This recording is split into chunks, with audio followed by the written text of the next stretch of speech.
Today is August 4th, and here's our buoy tent update from Astoria. Today we spent most of the day sturgeon fishing in our group trip, and that should tell you something.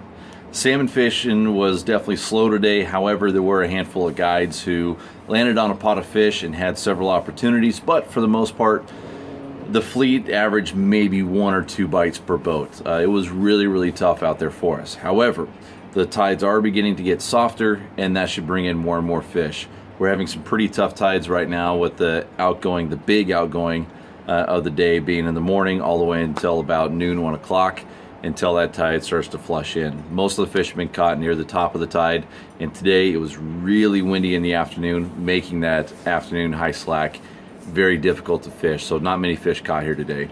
There's been a handful of comments lately amongst a lot of people down here that they're a little bit concerned. Well, the reality is that in years past we've been fortunate, well, maybe fortunate is the wrong term to use here, but we've had different conditions.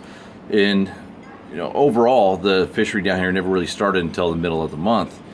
Now with the last 3-4 years, that warm water that's been keeping these fish kegged up from the bridge on down, and most of the bait being in the estuary here, that might have slowed those fish up and forced them to keg up down here, which is why we had phenomenal days on August 1st, August 2nd, and really the whole first 2 weeks of August.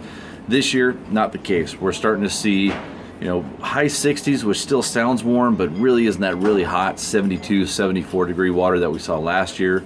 There is definitely still a lot of bait in the bay here in the estuary. However, there's a fair amount of bait out in the ocean as well. Most of the guys out in the ocean are seeing that the coho and chinook are spread out.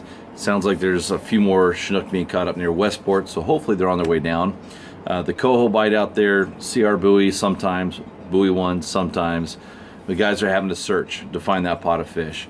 But as we progress here a little bit later on, the tides get better, especially towards this weekend and first part of next week. We should really start seeing the catch rate increase.